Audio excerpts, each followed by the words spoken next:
मुझे 5 मिनट का समय दिया है, मैं सिर्फ 2.5 मिनट बोलूंगा। वैसे भी मैं सुनने के लिए नहीं बुलाया जाता, ये देखने के लिए बुलाया जाता है कि देखें इस दौर में सच बोलने वाला दिखने में कैसा होता है। यदि अबरार काशिफ साहब का पेमेंट मुझे दे दें तो मैं मेरा टाइम भी उनको दे सकता हूं। बहुत खूबसूरत महफिल है, बड़ी संख्या में माताएं बहनें बैठी हैं और आप लोग भी देखो, मुशायरे में तीसरी बार आया हूं मैं, फिर कह रहा हूं, शादीशुदा हो तो पत्नी को साथ रखा करो, वरना मन की बात भी रेडियो से करते फिरोगे। शमीम खान साहब ने कहा मीडिया के लोग बैठे हैं, इनको जगह दें। ये अच्छी बात है कि मीडिया के लोग बैठे हैं, अब तक तो लेटे थे। वाह वाह, बहुमत कम मिला तो बैठे हैं। हालांकि इनकी गलती नहीं है, ये जो लिखकर बनाकर ले जाएंगे वो आपको कहीं दिखाया नहीं जाएगा। क्या दिखाया जाएगा वो तय करते हैं जिनको राज्यसभा की मेंबरी चाहिए। हाँ, अब तो अखबार 3 चीजों के लिए पढ़े जा रहे हैं, बिजली कटौती, उठावना और राशिफल, और रोज नए निकलते हैं। एक दिन तक अखबार के दफ्तर से 2 लोग आ गए, बोले संपत सरल जी नया अखबार लॉन्च कर रहे हैं, आप भी ग्राहक बन जाओ, क्योंकि अखबारों का कोई पाठक तो बनता नहीं, ग्राहक ही बनते। 1 रुपए में 16 पेज, और जो मैंने जवाब दिया उसका आनंद ले, 1 रुपए में 16 पेज। मैंने कहा भैया रुपए चाहे 1 की जगह 2 ले जाए, लेकिन 16 पेज खाली दे जाया कर। फिर मैंने रिसर्च की कि इतने अखबार बिकते कैसे हैं, तो अचानक एक दिन एक अखबार के दफ्तर से फोन आया, संपत सरल जी आज आपका नाम हमारे अखबार में छपा। मैं बड़ा खुश हुआ, जी आपका अखबार कहाँ मिलता है? बोले हमारा अखबार कोई होकर नहीं बांटता है, जिस किसी का नाम छप जाता है दिन भर वही खरीद खरीद कर बांटता है। वाह वाह वाह। आप दुर्भाग्य देखिए कि जिस मीडिया को जनता के लिए मोमबत्ती होना था वो सत्ता के लिए अगरबत्ती हो गया। वाह वाह वाह वाह। प्रधानमंत्री कदम ताल करते हैं तो मीडिया उसको मार्च पास्ट बताता है। इस समय दुनिया के बाजार पर, हिंदुस्तान के बाजार पर कब्जा चीन का है और दिमाग पर अमेरिका का। वाह। हाँ, घर में घुस गए मल्टीनेशनल और सवाल उठाओ तो एंटी नेशनल। ऐसे दौर में मैं एक रचना सुना देता हूं, समय की अपनी सीमाएं हैं और भी लोगों को आपको सुनना है। मीडिया खबरों को कैसे तानता है। Breaking news. आत्मनिर्भर नामक राज्य में जबरदस्त न्यूज क्रांति हो चुकी थी। न्यूज चैनल खबरें तलाशते नहीं, गढ़ते थे, और देते नहीं, फैलाते थे। ब्रेकिंग न्यूज की तो मारामारी रहती थी। 10 पंक्तियां हैं। पहली लाइन, एक दिन ज्यों ही राजा नहाकर स्नान घर से निकला, त्यों ही एक न्यूज चैनल ने ब्रेकिंग न्यूज दागी, राजा नहाया। दूसरे न्यूज चैनल ने खुशी जाहिर की, राजा आज भी नहाया। वाह। तीसरे न्यूज चैनल ने अटकलें लगाई, राजा क्यों नहाया। चौथे न्यूज चैनल ने नई जानकारी दी, राजा पहली बार नहाया। वाह। पांचवें न्यूज चैनल ने आत्मनिर्भरता की पुष्टि की, राजा खुद नहाया। और अगली पंक्तियों पर आपकी तालियां उठेंगी, मोहब्बत मिलेंगी।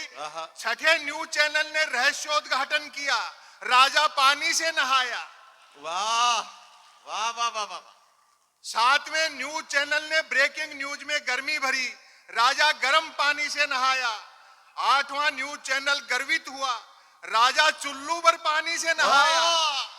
अरे वाह वाह वाह वाह। नौवें न्यूज चैनल ने स्थिति और साफ की, राजा साफ पानी से नहाया। 10वें न्यूज चैनल ने गुप्त जानकारी दी, राजा अकेला नहाया। वाह। 11वें न्यूज चैनल ने राहत भरी ब्रेकिंग न्यूज चलाई, राजा आज तो नहाया। और मैं अंतिम लाइन सुना रहा हूं, तालियां बजा देना वरना पूरी फिर शुरू कर दूंगा मैं।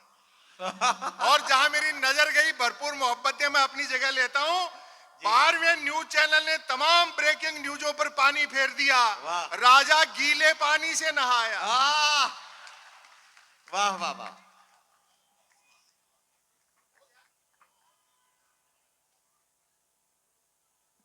साथियों, संपत सरल साहब को आप सुन रहे थे। संपत सरल साहब को सुनने के लिए 1 घंटे का वक्त भी कम होता है।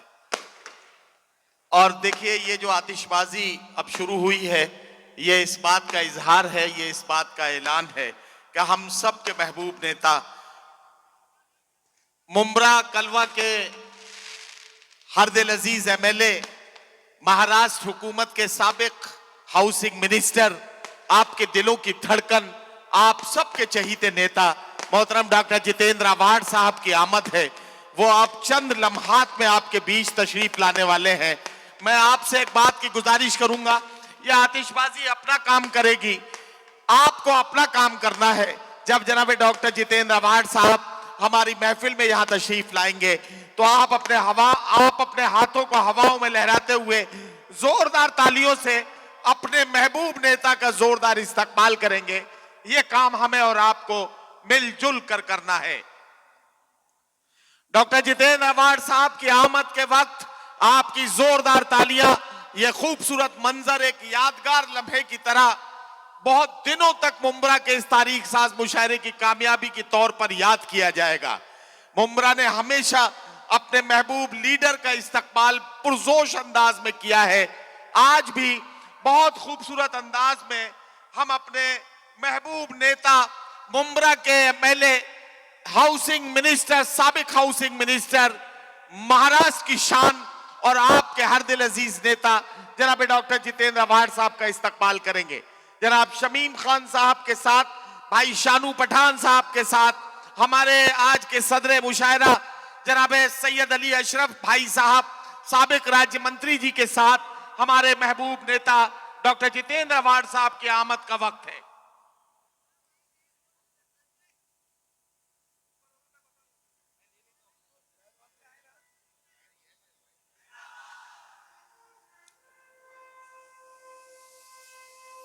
धीरे धीरे आपको अंदाजा लग रहा है कि अब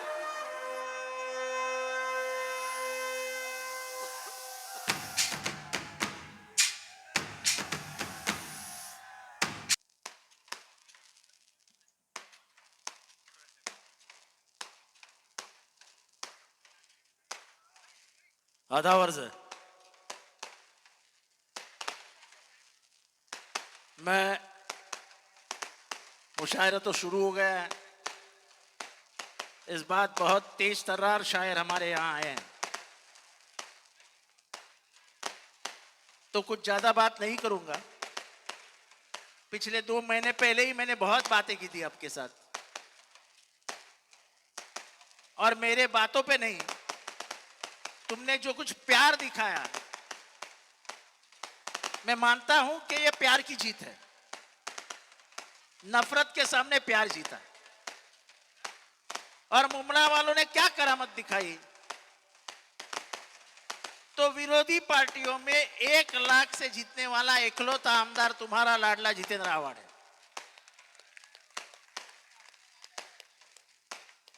मैं ये एहसान 2009 से मैं कहता हूं कि मुमरा वालों के एहसान मैं कभी नहीं भूल सकता हूं। ये मैं मान के चलता हूं कि मैं महाराष्ट्र में और देश में जिस जगह भी हूं, उसमें सबसे अगर ज्यादा किसका योगदान है तो मेरे मुमरा और कौसा के भाइयों का और बहनों का है। 75% of the total votes polled. ये मजाक नहीं है, पर मजाक नहीं है लेकिन असलियत भी है। ये शानदार जीत क्यों है, तो मुमरा वालों ने पहली बार दिखा दिया कि सेक्युलरिज्म क्या होता है।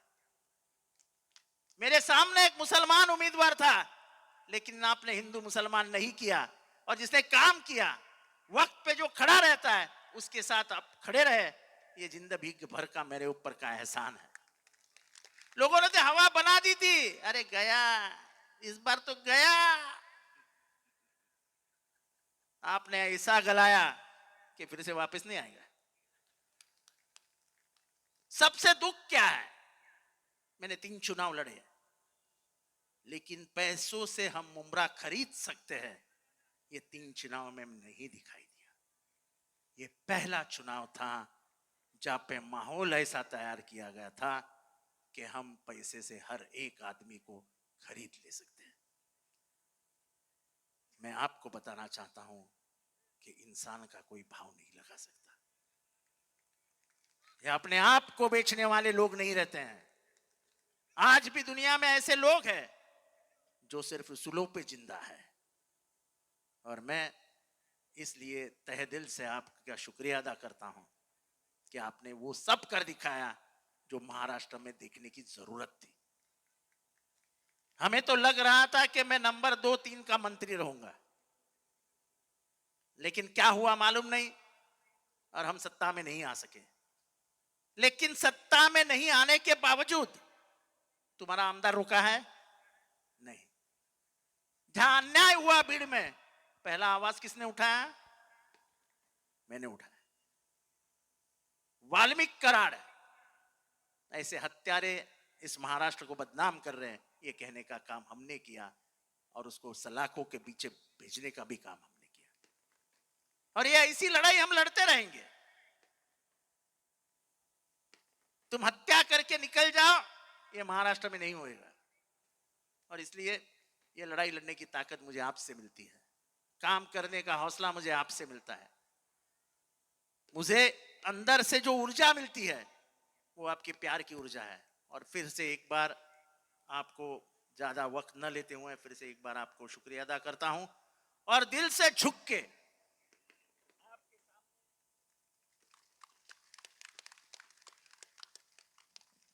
ऐसा प्यार माँ बाप के सिवा और कोई नहीं दे सकता। आपने जो प्यार दिया शायद मैं लफ्जों में बयान नहीं कर सकता हूं, लेकिन जो माहौल था, महाराष्ट्र के तमाम नेताओं में चर्चा थी कि जितेंद्र का इस बार कुछ सच नहीं। मैंने सिर्फ शरद पवार जी को कहा था कि साहब जीतूंगा तो 1,25,000 वोट से जीतूंगा। मेरे आजू बाजू के भी लोग घबरा गए थे, क्योंकि सब जगह से पैसे से आवाज आ रही थी। मुझे बहुत खुशी है कि आपने ना जात को अहमियत दी, ना धर्म को अहमियत दी, ना पैसे को अहमियत दी। आपने अहमियत दी तो सिर्फ उसूलों को, और एक गद्दारों को मैसेज दिया कि मुमरा वाले गद्दारी पसंद नहीं करते। छुरा भोंकने के लिए तो बहुत छुरा लेके खड़े थे, लेकिन आज वो भी शर्मा जाते हैं, छुरा छुपाना पड़ा उनको। जब अपने ही आजू बाजू के लोग गद्दारी करते तो उसका दुख क्या होता है। 2 साल के बाद मुझे पूछ लेना, 2 साल के बाद मुझे पूछ लेना।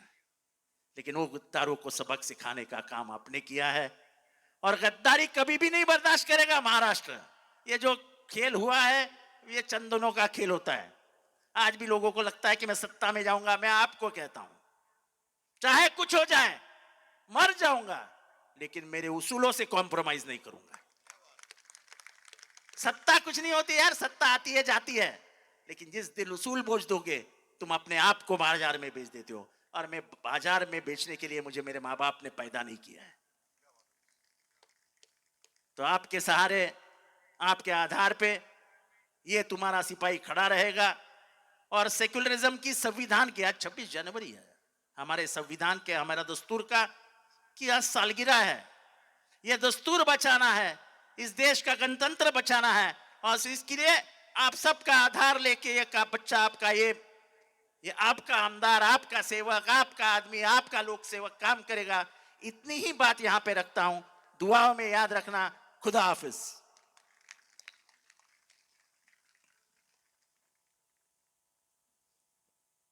आपको सभी को गणतंत्र दिवस की बहुत बहुत शुभकामनाएं।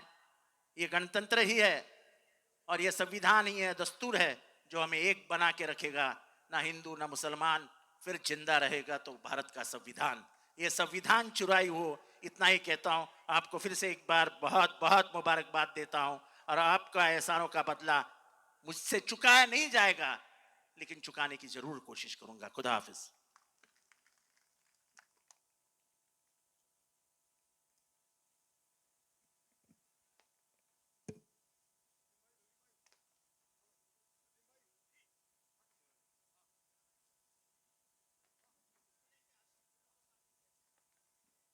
आप अभी अपने महबूब नेता मुंब्रा के हरदिल अजीज एमएलए, साबिक housing minister Maharashtra doctor Jitendra Awhad साहब को सुन रहे थे।